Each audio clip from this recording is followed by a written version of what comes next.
महाराष्ट्रात छत्रपती शिवाजी महाराजांचे पहिले मंदिर बांधले गेले आहे. मुख्यमंत्री देवेंद्र फडणवीस यांनी या मंदिराचे उद्घाटन केले.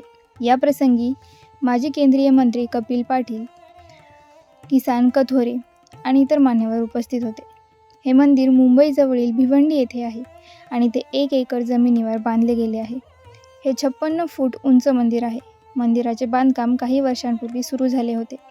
या मंदिराचे नाव श्री छत्रपती शिवाजी महाराज मंदिर, शक्तिपीठ असे ठेवण्यात आले आहे. हे मंदिर भिवंडी रोडवरील मराडेपाडा येथे बांधले आहे.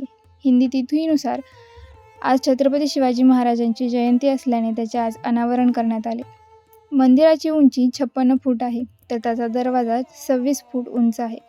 छत्रपती शिवाजी महाराजांची मूर्ती अरुण योगीराज यांनी बनवली आहे, ज्यांनी अयोध्येत श्रीरामाची मूर्ती बनवली होती. भिवंडीमध्ये शिवाजी महाराजांचा एक भव्य पुतळा उभारण्यात आला. मंदिराच्या इतर वैशिष्ट्यांबद्दल बोलायचे झाले तर त्याचा हॉल 2500 चौरस फूट आहे. मंदिराभोवती 4 बुरुज बांधण्यात आले आहेत. या शिवमंदिराच्या माध्यमातून शिवप्रेमींना छत्रपती शिवाजी महाराजांच्या शौर्याची गाथा पाहायला मिळेल असे म्हटले जात आहे. अनावरण होण्यापूर्वी येथे 3 दिवस कार्यक्रम सुरू होते. शिवाजी महाराजांच्या जीवनावर आणि त्यांच्यासोबत काम करणाऱ्या मावळ्यांच्या चरित्रावर आधारित कलाकृती येथे आहेत. किल्ल्यासारखे बांधलेल्या या मंदिराला शिवप्रेमींनी नक्कीच भेट द्यावी असे आवाहन व्यवस्थापन समितीने केले आहे.